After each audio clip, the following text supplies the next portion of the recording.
It has become a ritual confrontation. After all, this is round 4. There was a planned route, agreed by Scotland Yard. It didn't last long.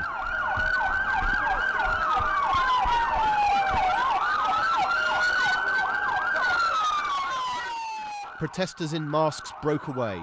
They've already got lines going to stop us up the top there already.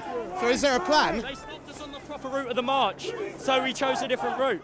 And at first, they couldn't be held back. Move back! We're trying to deal with it. Just move back! In Parliament Square, they'd made their own riot shields.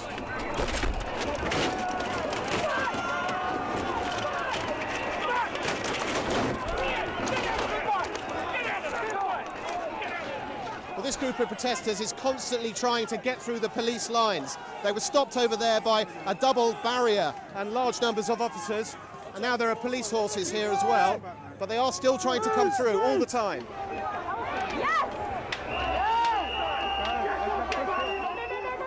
This line, barriers and batons, has protected Parliament, protected the vote. The students are all angry, but they fall into 2 camps. Those older at university. So many people here, like older generations and younger generations.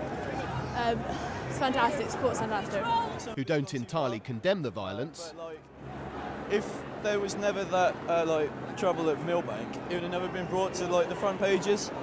And I think that's made a huge difference. And volatile younger groups from colleges. We're from the slums of London, yeah?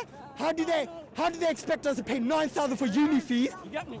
And EMA was the only thing keeping us in college. What's stopping us from doing drug deals on the streets anymore? Nothing. EMA, Educational Maintenance Allowance, payments for poorer students, is being cut. By mid-afternoon, more than a dozen injuries were reported, including police officers. In this melee, a rider was injured falling from the white horse.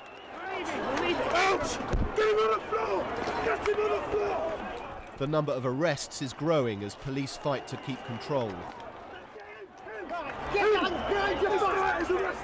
And this evening, Scotland Yard has defended its tactic of containment, kettling as it's become known.